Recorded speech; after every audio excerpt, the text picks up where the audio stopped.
Leôncio, um playboy do século XIX.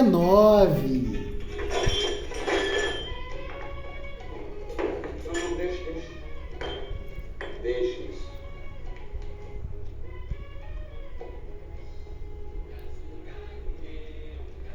Quem é você?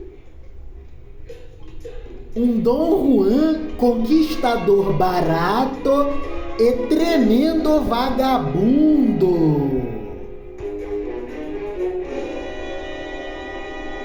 Não penso que sou melhor do que os outros.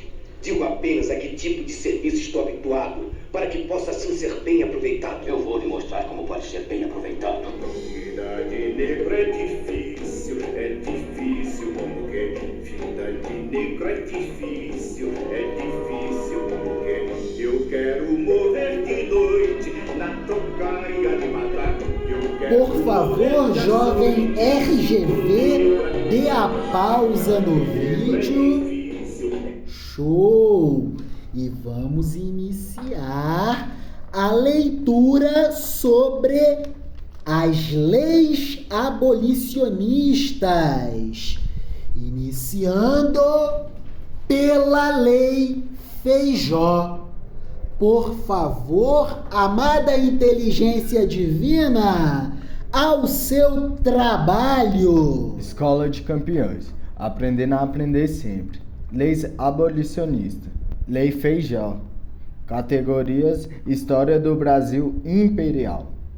Texto escrito pela professora Karine Ferreira Brito, graduada pela Universidade Federal do Rio de Janeiro, em 2016. Durante muitos anos, a principal mão de obra no Brasil foi o trabalho escravo, com negros trazidos do continente africano. Muitos senhores de terra fizeram fortuna, lucrando a partir do sofrimento dessas pessoas submetidas à condição escrava. Só que com a passagem do século XVIII para o século XIX, foram surgindo no mundo movimentos abolicionistas, cujas ideias acabaram chegando ao Brasil. Assim, várias leis começaram a surgir aqui no Brasil, uma tentativa de acabar com o tráfico de escravos. A primeira dessas leis foi a Lei Feijó, lei promulgada em 7 de novembro de 1831. Essa lei proibia a importação de escravos no Brasil. A Lei Feijó foi promulgada, quer dizer, essa lei nasceu por conta da pressão que os ingleses estavam fazendo contra o Brasil,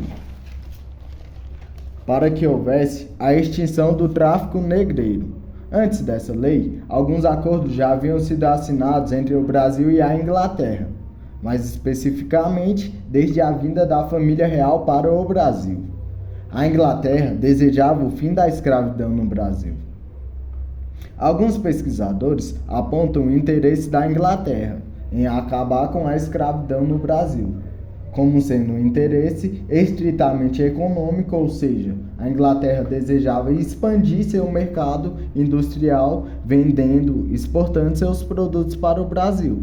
Mas para isso era necessário que houvesse pessoas para comprar e importar esses produtos. Era necessário que houvesse um mercado de trabalho com trabalhadores livres e assalariados. Era fundamental a formação de um mercado consumidor no Brasil. A maior parte da população brasileira era composta por escravos. Como vender e lucrar num mercado em que a maioria da população não manuseia dinheiro, moeda, para comprar produtos, mercadorias? Observação fundamental, comentário nosso. Na década de 1810, há cerca de 214 anos atrás, o tamanho da população total habitante no Brasil era de aproximadamente 4 milhões de pessoas, sendo que 48% dessas pessoas eram escravos, 1,9 milhão de pessoas. 48 de cada grupo de 100 habitantes do Brasil, na década de 1810, eram escravos. Quase a metade do todo da população do Brasil, há cerca de 214 anos atrás, era população escrava. Na década de 1860, o tamanho total da população habitante no Brasil era de aproximadamente 8 milhões de pessoas. Cerca de 22% dessas pessoas estavam submetidas à condição escrava. 1,7 milhão de pessoas. 22 de cada grupo de 100 habitantes do Brasil, na década de 1860, eram escravos. Há cerca de 164 anos atrás. Na década de 1880, o tamanho da população habitante no Brasil era cerca de 10 milhões de pessoas. E aproximadamente 10% dessas pessoas eram escravos. 1 milhão de pessoas. 10 de cada grupo de 100 habitantes do Brasil. Na década de 1880, eram escravos. Aproximadamente 144 anos atrás. Em 13 de maio de 1888, há cerca de 136 anos atrás, houve a abolição definitiva da escravidão no Brasil, último país das Américas a findar oficialmente o regime da escravidão. Maravilhas! E por favor, jovem abençoado, dê o play na novela para a gente apreciar essa trilha sonora maravilhosa.